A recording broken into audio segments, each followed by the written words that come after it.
साथियों, ये जो मोथा घास है, मोथड़ी जिसको बोलते हैं, उसका नियंत्रण, और ये जो डाब है, डाबड़ी जिसको बोलते हैं, उसका नियंत्रण मैं आज आपको बताऊंगा। इसका नियंत्रण हम किस प्रकार से करें, मोथड़ी घास का नियंत्रण भी बताऊंगा, और जो ये डाबड़ी जो होती है इसका भी नियंत्रण मैं आपको बताऊंगा। तो वीडियो के शुरुआत में आपसे एक बात का नोट करवा देता हूं कि हम प्राकृतिक खेती के आधार पर क्रिया करते हैं और प्राकृतिक जो सिद्धांत है उसके आधार पर कार्य करते हैं। अगर नियंत्रण की क्रिया जहाँ विफल हो जाती है तब हम जाके रासायनिक दवा का इस्तेमाल करते हैं, और आपसे भी रिकमेंड करते हैं कि आप तभी इसका प्रयोग करें जब नियंत्रण नहीं हो पाता है, तभी आप इसका प्रयोग करें। तो इन दोनों जो खरपतवार हैं इनका नियंत्रण के बारे में हम आपसे विस्तार से चर्चा करते हैं। तो नमस्कार किसान साथियों, बहुत से किसानों की डिमांड थी कि जो ये इस प्रकार का जो घास आता है, मोथा घास आता है, उसके बारे में कि ये खेत के अंदर अधिक हो गया है तो इसको हम किस तरीके से ये घास आता है जिसको डाब बोलते हैं, डाबड़ी जिसको बोलते हैं, ये दोनों खरपतवार हैं। और अगर ये खेत के अंदर उगाते हैं, इसमें ये देखो, ये जो मोथा घास जो है, अगर ये खेत के अंदर आपके उगाते हैं तो हम इसका इलाज कैसे करें उसके लिए मैं आपको बताता हूँ कौन कौन सी आप किस प्रक्रिया के माध्यम से इसको ख़त्म करते हो। तो साथियों, जो खरपतवार नाशी ये दवाइयाँ डालते हैं, रासायनिक दवाइयाँ डालते हैं, मैं जो खेती को लेकर चलता हूँ, खेती का मॉडल को लेकर चलता हूँ, वो खेती का मॉडल है प्राकृतिक खेती।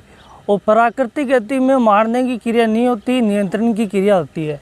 तो मैं आपको सजेशन दूंगा कि आप प्राकृतिक खेती के जो सिद्धांत है उसके आधार पर एक बार कंट्रोल करने की कोशिश करें, और उसके पश्चात जब आपकी ये मोथा घास और ये डाबड़ी जो है, ये अगर आपकी नहीं जाती है तो फिर बाद में मैं आपको एक दवा बताता हूँ, उसका भी आप उपयोग कर सकते हो। ऐसी दवा बताऊँगा, उससे ये ज़रूर जा सकता है, लेकिन वो रासायनिक क्रिया के अंदर आएगा।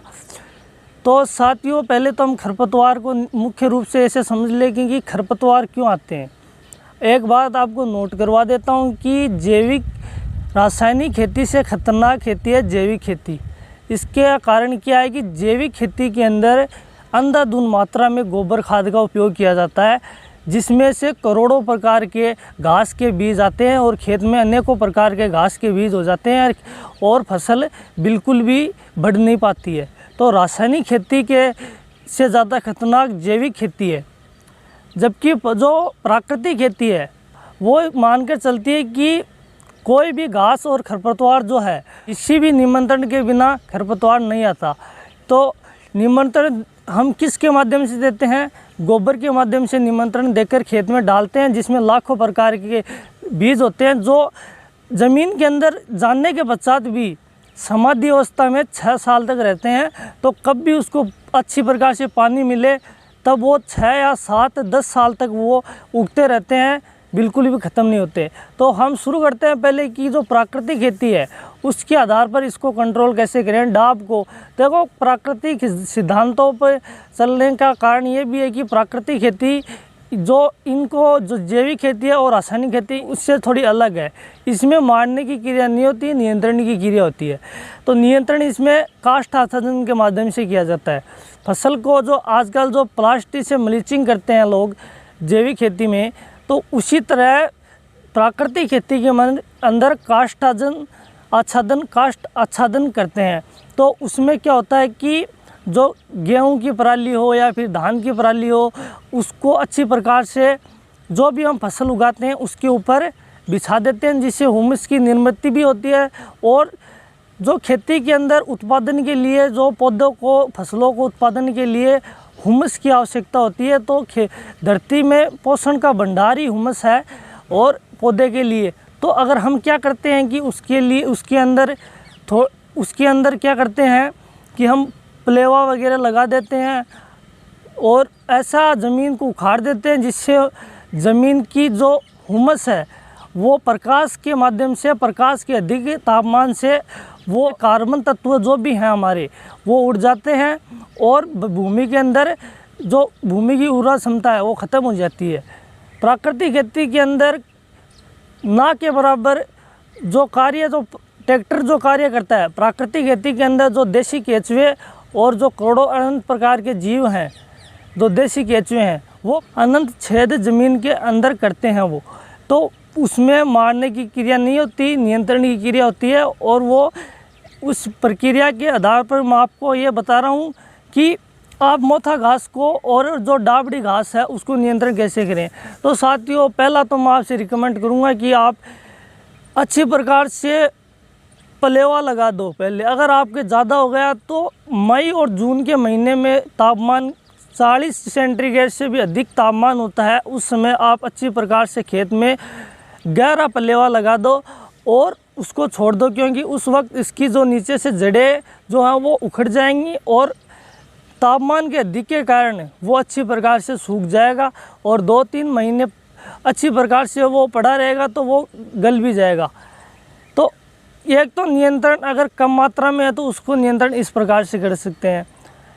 और प्राकृतिक खेती के आधार पर करते हैं तो आपके घर जो खेत के अंदर जो घास अन्य घास उगते हैं उन्हीं को उसी के ऊपर दबा कर रखने से नया बीज जो है वो उग नहीं पाता है। बीज को उगने के लिए प्रकाश संश्लेषण फोटोसिंथेसिस की ज़रूरत होती है। तो उसके लिए वो अगर आप उसके कोई भी फसल बा रखी है और उसकी मल्चिंग आप आच्छादन जो मल्चिंग है वो कर दोगे तो वो ऊपर नहीं आ पाएगा।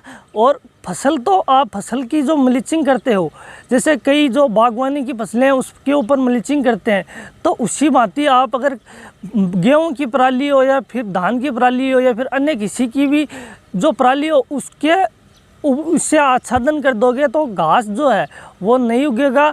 और ये जो मोथा घास है ये भी अगर 2 साल अगर आप यह क्रिया करते हो तो इसका बीज भी ख़त्म हो जाएगा आपके खेत में। ये तो ये क्रिया। अब आप बता देता हूँ कि अगर आप के खेत में बहुत ही अधिक मात्रा में हो गई है और ख़त्म होने का नाम ही नहीं ले रही है तो आपको मैं रिकमेंड तो नहीं करता, लेकिन फिर भी अगर आपकी नियंत्रण का माध्यम रासायनिक तत्व ही बन गया है, आपको बता देता हूं कि जो सिस्टेमेटिक हिब्रिसाइड नाम की जो दवा आती है उसका आप छिड़काव करते हो तो इसका नियंत्रण कन्फर्म तरीके से हो जाता है। सिस्टेमेटिक हिब्रिसाइड जो दवाई आती है वो किस प्रकार से क्रिया करती है उसके बारे में मैं आपसे चर्चा करूं तो नॉन सेलेक्टिव तरीके से कार्य करती है, जिसमें क्या होता है कि ये दवा जब क्रिया करती है तो फसल और खरपतवार की पहचान नहीं करती है, जहाँ भी डालते हैं उसको पूरी तरह ख़त्म कर देती है।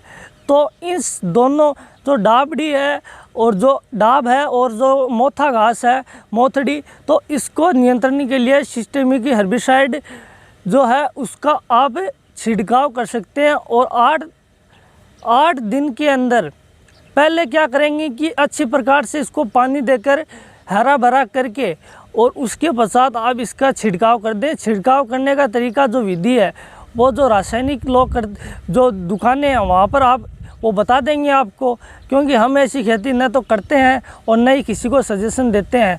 हाँ, जब ऐसी सिचुएशन आ जाए कि नियंत्रण का कोई माध्यम ही नहीं बचा हो तब हम इस क्रिया को अपनाते हैं, न कि किसी भी प्रकार से। क्योंकि इसमें क्या होता है कि रासायनिक दवा डालने से जो प्रकृति के जो पदार्थ होता है कि जो जीव जंतु है, जीवाणु है, जो क्रिया करते हैं, जो अनेक प्रकार के लाखों करोड़ों जीव हैं, वो इन क्रिया के माध्यम से ख़त्म हो जाते हैं और ज़मीन बंजर की ओर बढ़ने लगती है। तो इसका सिस्टमिक से इसमें इसका उपयोग कर सकते हो आप।